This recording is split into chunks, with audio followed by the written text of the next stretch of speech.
Hello and welcome to the channel. This is me, host Prajwal, and today this is a quick upload on why I think Opensea probably will not do an airdrop. Before I get started, I just want to say thank you to each and every one of you that have subscribed to the channel. I never thought that I'd ever hit 5,000 subscribers. This channel was started with a goal to help anyone that is starting out in crypto and also share whatever I learned from a beginner's perspective.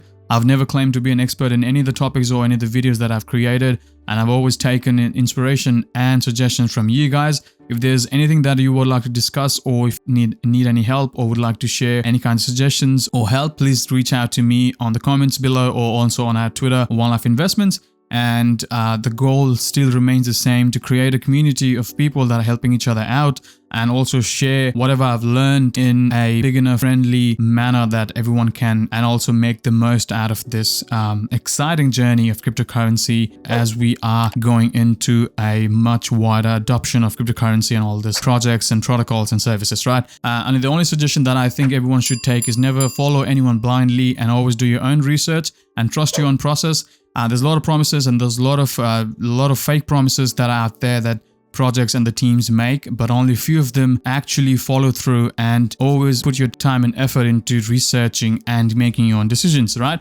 Alright, so why I think there probably won't be an airdrop is because of this news that the former Lyft CFO Robert joins crypto startup Opensea, right? So it's a good thing that they've brought some really reputed people in, but the first thing that they said is, if you look into the article, it says particularly he's already planning its IPO. So IPO stands for, if someone's not familiar with what an IPO is, it's initial public offering. So if you know about Coinbase going public and is being publicly traded, openly traded on New York Stock Exchange and also on other exchanges. So now it's a publicly traded company where people can buy stocks and be a investor of that company. So Opensea is also planning to do that. And since it is going to be a publicly traded company or a public company, they probably won't be allowed to do an airdrop and probably give out tokens to its community or anyone like that, right? But if you go and read Investopedia, where it explains what a public company is and what going public actually means, you will see that why they cannot do a airdrop, and they've actually gone towards the route of a public company where the ownership of a public company is distributed among general public shareholders through the free trade of shares of stock on exchanges or over-the-counter OTC markets, right? So now I'll leave all the links to these resources in the description below, so you can go and have a look and read more and learn more on what a public company is, what an IPO is.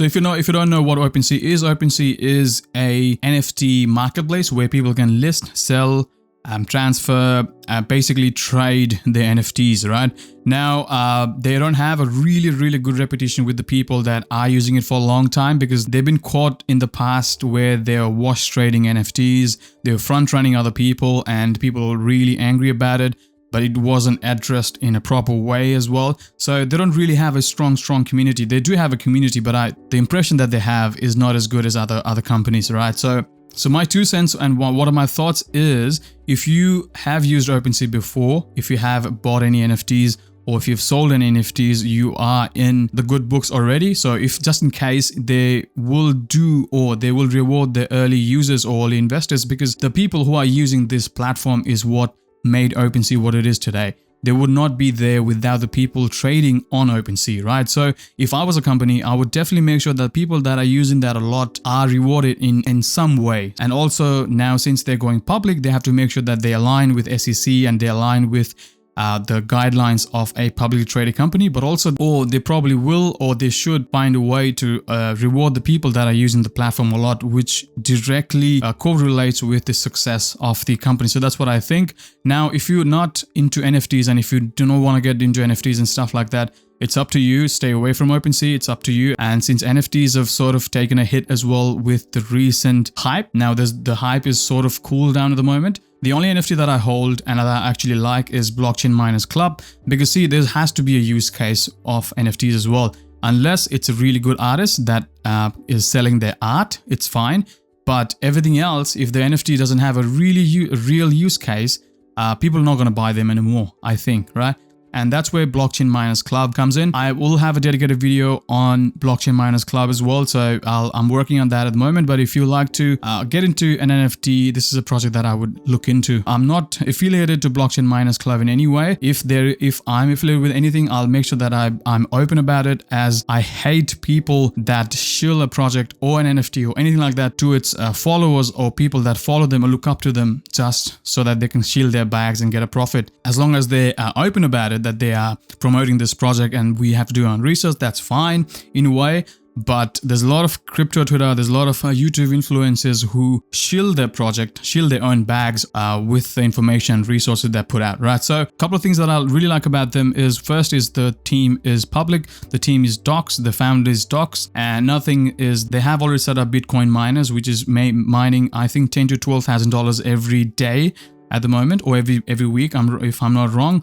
And at the end of the day, if you are an NFT holder, the Blockchain Miners Club NFT holders, you will be able to decide on how that fund is used in the future. So I minted it for 0.07. That was the initial mint price was. And if you follow me on Twitter, I did tweet out the link to mint it on the mint day, which I think was sold out in few hours. But if you got in, congratulations, you probably double your money already. So this is something that I would look into. And again, it's not a financial advice. This is up to you. You'll have to do your own research and be willing to be invested on your terms. So that's all I have for you today. I hope this was helpful. Like the video if this was helpful, as that helps out the channel a lot. Subscribe and hit the bell icon.